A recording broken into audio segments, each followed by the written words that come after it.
you got in your hand, Mikey? Oh, I got something that is a 2 Kleenex day. No, the pattern isn't that good. The stitch may have you in a feeble position crying. So let's go down to the studio table and grab your Kleenex, your Tunisian hook, and I'm going to show you the Tunisian Slanted Stitch or the Tunisian Twisted Stitch. I'm not responsible for any tears, alcohol consumption, over-medication, or anything as a result of this particular stitch. Without further ado, let's stitch to it. Welcome to my channel, and I'm here to inspire you, give you crochet advice, and help you along with your next project. So what we're looking at here is a stitch sampler. The video for this will be available at another time. But what we have here is that we have the Tunisian simple stitch, we have the Tunisian purl stitch, and we also have the Tunisian slanted stitch. Can you tell me which one is the slanted? Here, I'll give you a hint. It's slanted.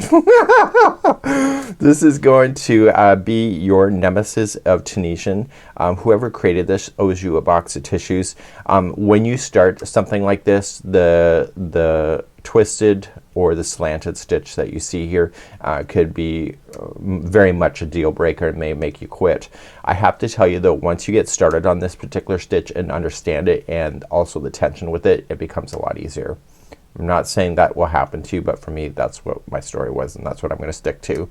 So what I'm going to do is that I'm going to get myself and I'm going to show you how to do the Tunisian slanted stitch or the Tunisian twisted stitch. So let's get you nice and close. The next 2 stitches I'm about to do is a Tunisian purl stitch. So we have videos of that. I have never filmed the Tunisian slanted stitch before, so I'm just doing my purl stitching.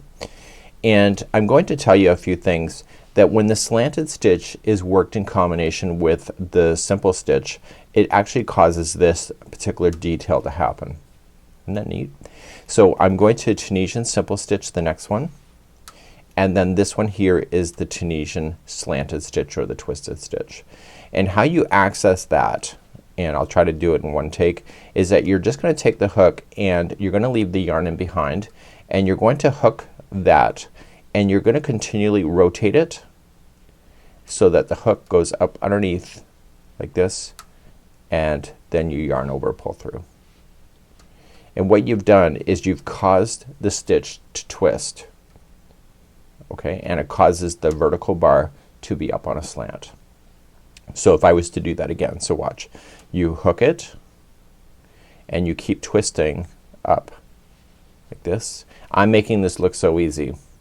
This is when you need your Kleenex, and you're gonna pull this through. It took a bit of practice for me to get this smooth, honestly. So you just hook it and go up. Now if you continuously do that, you can have a whole row of all your verticals up on an angle. So that is a very much of a possibility to be able to do that. So what are you thinking when it comes to that looks very similar to the Tunisian purl stitch, because I thought it was. So remember the Tunisian purl, when you go in, you get the yarn in front, you go in the side of the vertical, and I usually pinch the yarn and then pull. So I pinch and pull, as I've said in other tutorials, like that. So you can see it looks completely different than that. So then the Tunisian slanted or the twisted, you hook it, you twist up, it causes this to twist, and the yarn over, pull through. Is that cool? So that would be how you do the Tunisian twisted stitch or the Tunisian slanted stitch. Let me know in the comments what you think of this stitch. This is a stitch that I wouldn't necessarily do all the time, but for the features that I can do to create work, as you see here, it's actually pretty neat, and I feel it's worth the time. And also I only used it like once, twice, 3, 4 times in a row, so I didn't have to drive myself completely batty, but I still have a nice stitch sampler that looks like that. So this is the Tunisian twisted or slanted stitch.